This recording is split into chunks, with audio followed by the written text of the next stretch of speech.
Today, we are diving deep into a really tense situation unfolding in Nigeria.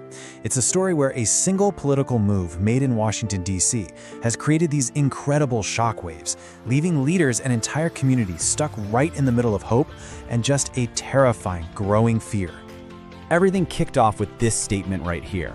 On Halloween of 2025, President Donald Trump made this declaration, and it instantly threw Nigeria under the global microscope. And let me tell you, this was no off-the-cuff remark.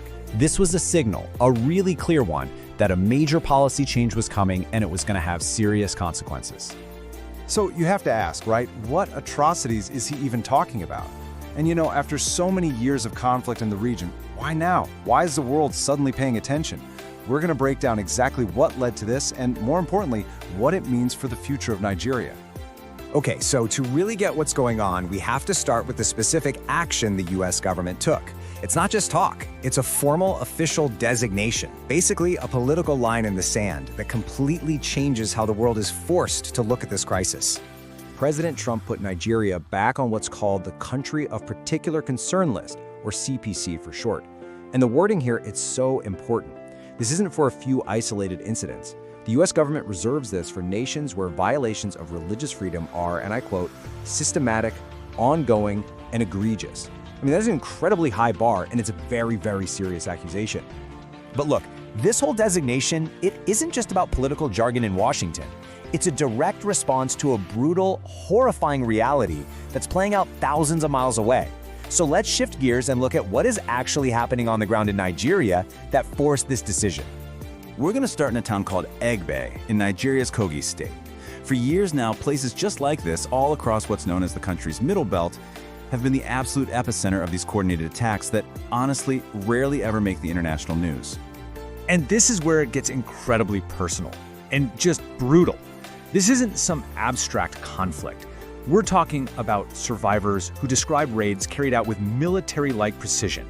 Attackers swarming in on motorcycles, descending on villages, and just leaving total devastation behind. In Sunday Ajawi's story, it's just one of literally thousands. And to be clear, this isn't some one-off event. Let's move over to another town, Enyin, in Benue State. The stories you hear from there, they echo exactly what we see in Kogi. It paints this horrifying picture of a widespread, systematic campaign of violence. Just listen to this quote from Titus E. Orver, a farmer who survived one of these attacks. It's absolutely haunting. Can you just imagine the trauma, the sheer urgency of having to bury your own neighbors, your friends, some of them just kids, in the dark without even a single moment to pray? That tells you everything you need to know about the terror these communities are living with every single day. And this is where you see two totally different stories being told. The Nigerian government has, time and time again, framed all of this as farmer-herder clashes, making it sound like a symmetrical fight over land or water. But if you talk to the local leaders, the people on the ground, they see something way more sinister. They're calling it ethnic cleansing, an organized conquest. And this number, it just shows you the shocking scale of the destruction. We are not talking about a handful of incidents. According to testimony given right before the US Congress, more than 160 churches have been utterly destroyed across the Middle Belt. This area, which was once this vibrant cultural crossroads for Nigeria, is now becoming a corridor of abandoned farms and ghost towns. So you can imagine when this CPC designation drops, it lands in a nation that is already on a knife's edge.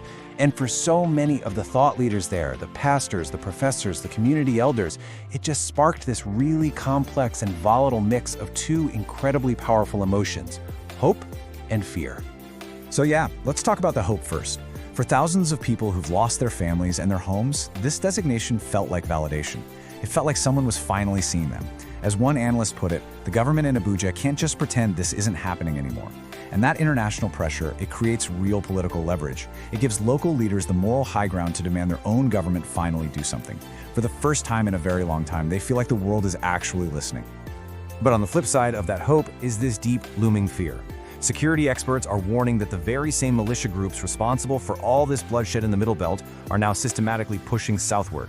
They're using these vast, unmanned forests as corridors to move weapons and fighters.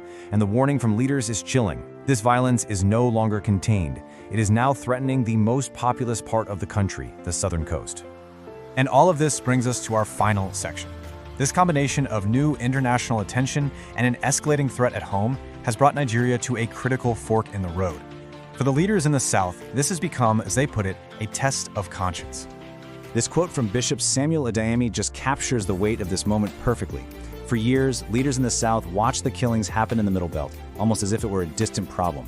But now, that threat is literally at their doorstep.